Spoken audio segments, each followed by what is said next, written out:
So we're still in the course of slave trade in Nigeria. A fellow content creator, Maria Moyakilomi, has gone as far as Benin to find out the reason, like the facts behind the slavery in Africa. In the course of our investigation, while interviewing this man revealed a lot of things that happened. He really revealed a lot of things. Like, this man revealed how Europeans came in two strategic ways. According to the man, he said they came with a Bible in one hand and gun in the other hand. So they preach, they present the gospel to you, which if you don't believe, they will massacre. Just listen to what this man has to say. I think it's high time we Africans, we open our eyes.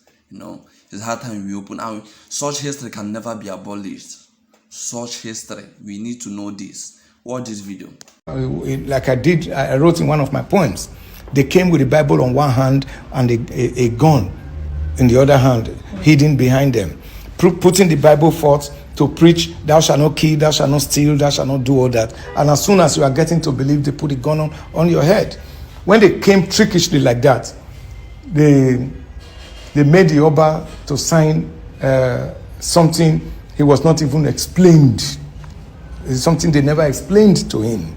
Well, if that is what you say you want to be a friend, you must sign anything to be a friend. Well, our own, we don't look at the body, we look at the heart. Okay. If that is what you want, well, take the mark, and put the mark anywhere.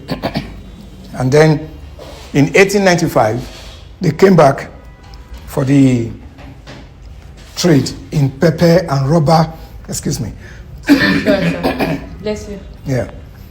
In pepper, rubber, and all that. And he told them, well, if as the color of your skin, so is your heart, I leave it all to God. But if your heart is different from the color of your skin, I also leave it all to God and our ancestors. And then they left. In 1896, they came back, having studied the way we do our things. They know that at the end of the year, His Majesty will celebrate the annual festival. And immediately after the annual festival, he goes into the period of Agwe. That is the period of fasting and praying for the new year. Because the Benin New Year starts from Ugewe, the Ewe ceremony, which is the day the leave of prosperity, of goodness, of good things is taken to the Oba and to the people of Benin. Okay, sir. So from that day is the beginning of a new year. And from moments after that celebration, His Majesty and the Benin chiefs will go into the period of fast. Okay. And that period, it is only wise for the Benin man, knowing that when somebody is fasting, is bound to go down a little, to shrink, because of no water, yes, nothing. Yes. And then, and as a people, we don't really want anybody to see our Oba like that. So that period is not to be seen by anybody, any stranger. Okay. So when they came in, they insisted they must see His Majesty. And the people said, no, not this time. You have about 2 weeks, just, tarry a while. After 2 weeks, you come. But they insisted they must enter Benin. And that was what sparked off the war at about January. Then the two that were left to go, we could have killed all 7 of them. But the Beninese believe no war completely annihilates a people. There must be somebody to tell the story. They let the 2 people to go, and only for them to reinforce, and they came back. Well, our own people also betrayed us.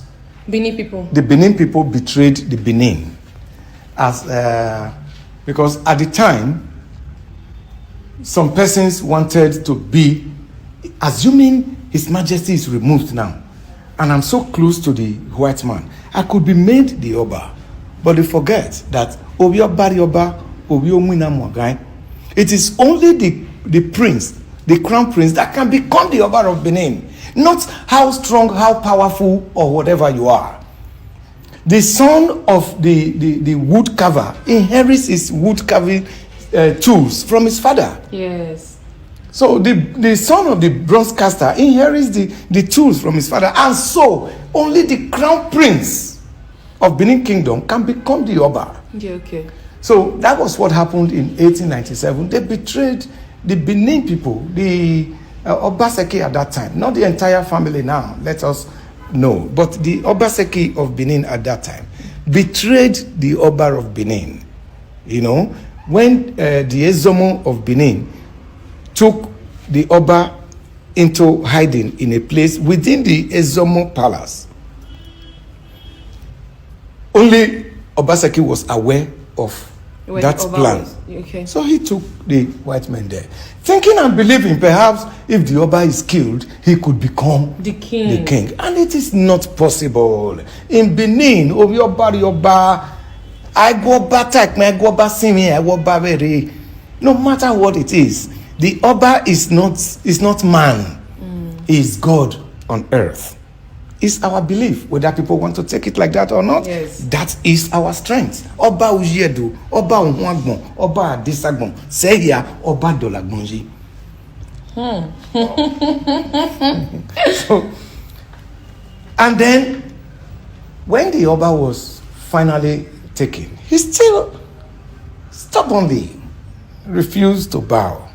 And he said, okay, the only way they can have success in Benin, as they already have in other places, in Cocoa, in Shekiri land, in Calabar. They were already in charge of Calabar. That's why the Calabar was already a protectorate. That was why they could take Ovorame there.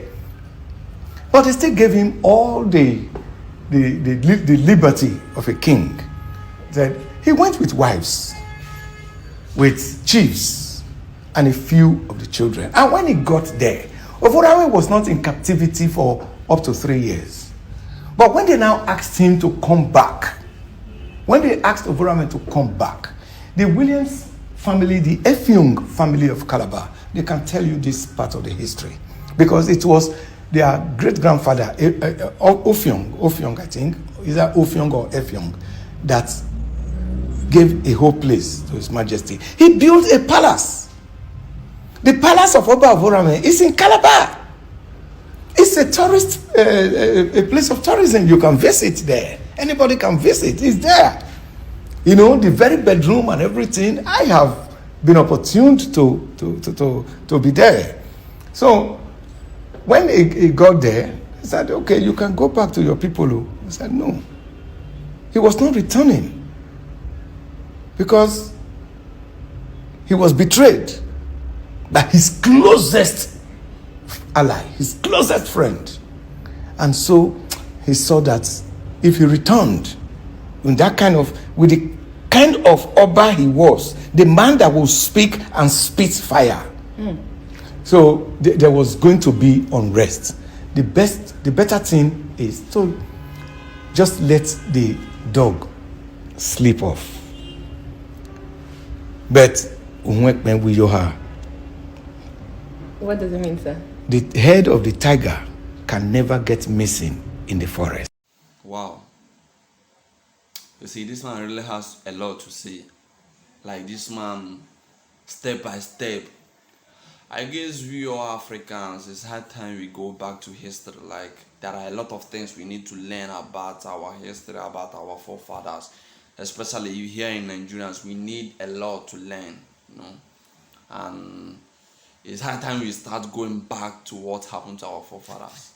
But anyway, let's just cut it short there. So what do you really learn from this video? Haven't watched this video, what do you really learn from it? Let's hear your comment on the comment section. And don't forget to like this video. It means a lot to me. Like it. Please like it and subscribe. Thank you and God bless you.